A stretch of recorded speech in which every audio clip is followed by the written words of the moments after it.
इंडिगोच्या विमानामध्ये स्ट्राईक झाला, आता कळलं तुम्हाला? होता ना आता इंडिगोची विमान बंद होती.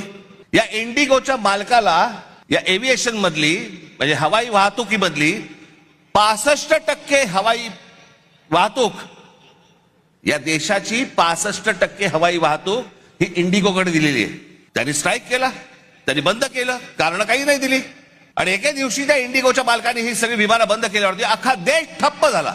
सगळी विमानतळ भरून माणसं वाहतायत, लहान लहान मुलं तडफडतायत, त्यांच्या आयांना कळत नाही काय करायचंय, विमान उडत नाहीये. खाण्यापिण्याचे वांदे खरं तर विमान कंपनीने द्यायला पाहिजे, तेही नाही, पाणी नाही, काही नाही, काही नाही. देश अख्खा ठप्प.